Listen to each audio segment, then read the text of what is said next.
A todos los presentes, gracias, profe Expert. Y tal como señalaba José Luis, nosotros al momento de asumir estábamos al borde de lo que estaba diseñado para ser la peor crisis de la historia argentina. Básicamente teníamos un desequilibrio monetario peor que el de la previa del Rodrigazo.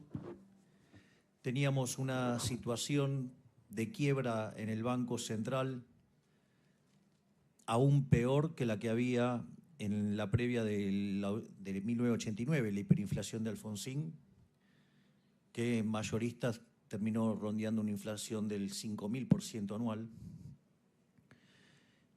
A veces hay que mencionar estas cosas para recordarlas. Algunos las vivieron, otros se las contaron. Y por otra parte teníamos indicadores sociales peores que los del 2001.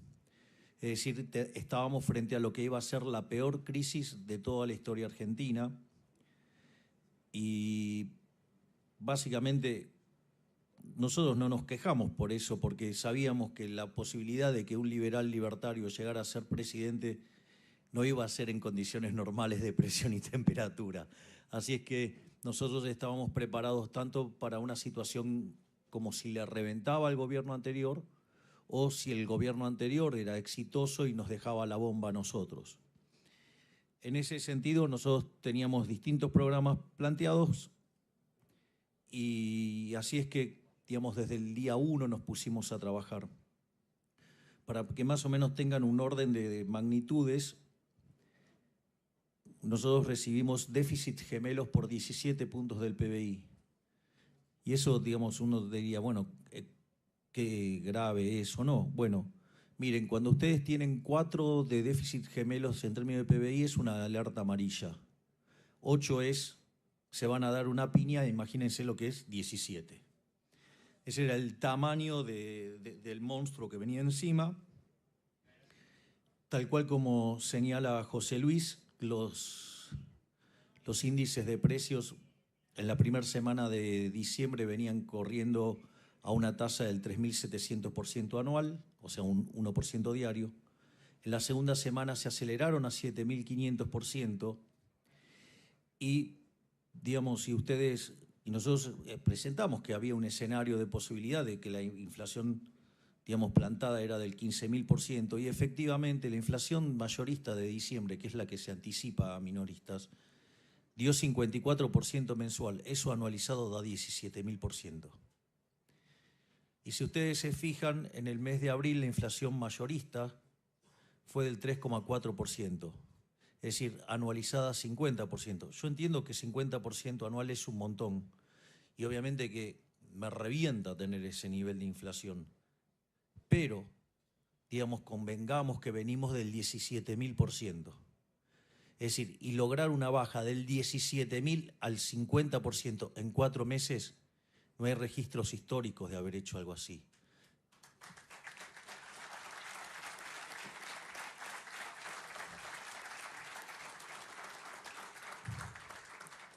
Porque al mismo tiempo nosotros eso lo logramos sin que hubiera un estallido previo, como en otros casos. Lo logramos sin que hubiera expropiaciones, llámese como por ejemplo un plan Bonex. Lo logramos sin controles ni acuerdos de precios. Y al mismo tiempo tampoco fijamos el tipo de cambio, que es un mecanismo para acelerar la baja de la inflación. Por lo tanto, digamos, en términos de logro, el logro es enorme, pese a que lo quieran reconocer o no, digamos, determinados actores políticos. Por otra parte, ¿cómo lo hicimos? O sea, básicamente nosotros enfrentamos esos 17 puntos de déficit gemelo, donde 15 eran del fisco, donde 5 estaban en el Tesoro y 10 estaban en el Banco Central. En ese sentido, nuestro programa económico, como todo programa económico, tiene una pata fiscal, una pata monetaria y una pata, digamos, del sector externo. En lo que tiene que ver con la pata fiscal, fuimos a un programa de déficit cero. Yo recuerdo que muchos que critican ahora sobre la composición del ajuste o demás, decían que ajustar más de un punto del PBI era imposible. Nosotros en la primera etapa, es más, pensábamos ir a déficit cero a lo largo del año 2024, y sin embargo, digamos, o sea, el ministro Caputo, con un coraje increíble, logró encauzar las cuentas y ya en el mes de enero estábamos en equilibrio financiero, es decir, no solo en equilibrio primario, o sea, lo operativo, sino también pagando los intereses. Y eso, digamos, se ha estado repitiendo durante todos los meses. Mayo de vuelta va a dar también superavitario.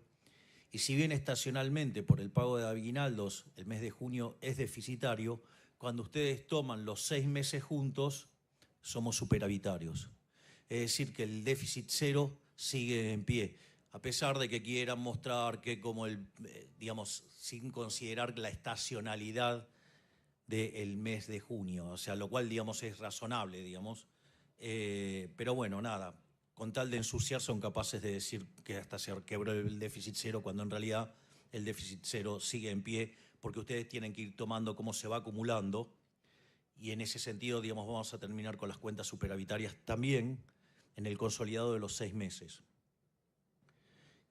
Y ese ajuste, digamos, en la primera etapa, digamos, cuando se pone el freno, fue por el equivalente, si lo anualizan, a 7 puntos del PBI, y ahora, digamos, se está encauzando, digamos, a los niveles que necesitábamos. Y yo recuerdo que nos decían, ay no, pero tiene mucho de licuadora y de recorte tiene tijerita. Digo, que son... Entonces, aquellos que decían que era imposible alcanzar el equilibrio fiscal, ahora empezaron con que el tema era la licuadora y tijerita. Mire, la verdad es que el 90% del ajuste es motosierra. Bajamos la cantidad de ministerios a la mitad, eliminamos la obra pública, eliminamos prácticamente las transferencias discrecionales a provincias y encaramos un programa de racionalización del gasto social como nunca se vio, digamos, donde históricamente hemos reclamado por eliminar a los gerentes de la pobreza, eliminar digamos, los intermediarios. Y vaya que lo estamos haciendo, y vaya que estamos encontrando un montón de corruptos y que lo estamos llenando de causas en la justicia.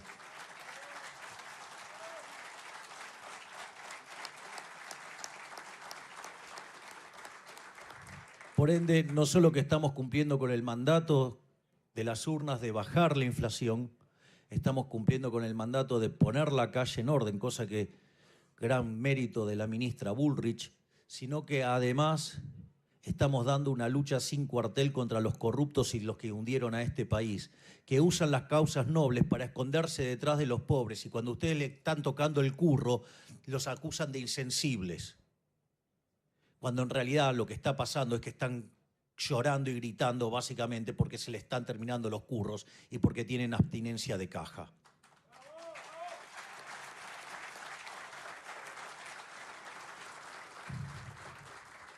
La otra parte titánica fue el trabajo del Banco Central, teniendo que enfrentar un déficit cuasi fiscal por 10 puntos del PBI.